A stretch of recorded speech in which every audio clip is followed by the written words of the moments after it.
A young girl is sent to an institution by her stepfather against her will, and her fascination with alternate realities just might be the answer to her escape. Hello there, everybody. As always, for RealScreenReviews.com, I'm movie critic Nick Iacobucci, and our next movie review is the fantasy, action, and thriller Sucker Punch. Sucker Punch opened around the world on Friday, March 25th, 2011, and it features young actors Emily Browning, Abby Cornish, Jenna Malone, and Vanessa Hudgens.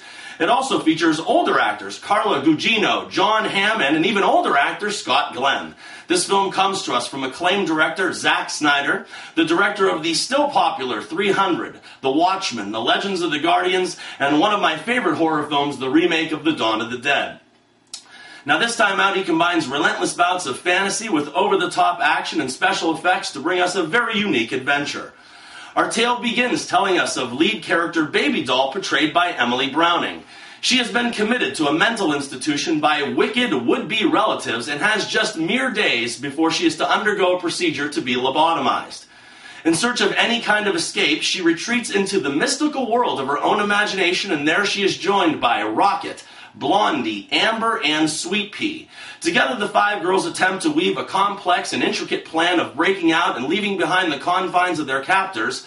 And in their adventures, they will also need to retrieve a handful of items that couldn't be more vital to aid in their escape. In order to keep free from the clutches of the High Roller and Blue, the girls must also gather and live by the advice of Scott Glenn, who will guide the young ladies through every kind of magical warfare, from the fires of hell to the swords of samurais.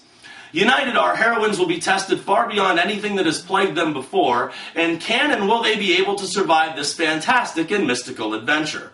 Well, people, many filmmakers are often branded groundbreaking or visionary, but Zack Snyder is actually the one that lives up to the title. His movies can almost be classified as living, breathing portraits that come to vivid life, where every single second speaks volumes so clear you don't even want to blink for fear of missing something. He does have a natural music video imagination and style usually unmatched when combining it with entertainment, and I love the way the movie looked, but we'll get back to that, people.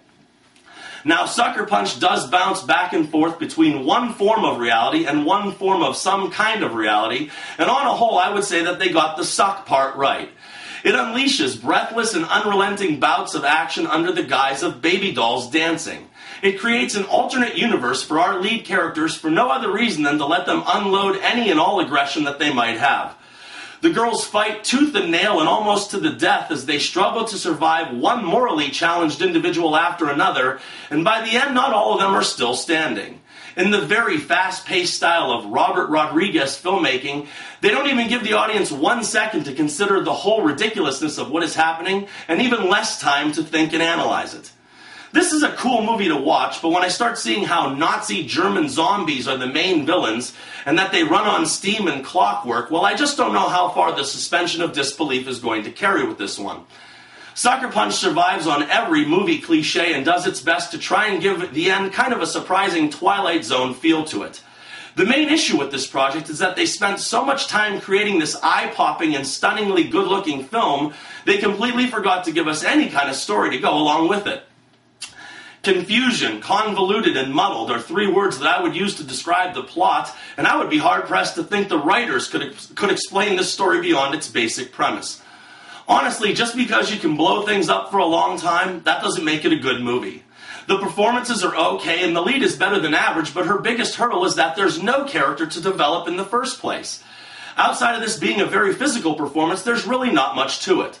Also, of the other four girls, only one is given anything to do besides wield a sword, and I just couldn't stop thinking about Uma Thurman's Mia Wallace from Pulp Fiction.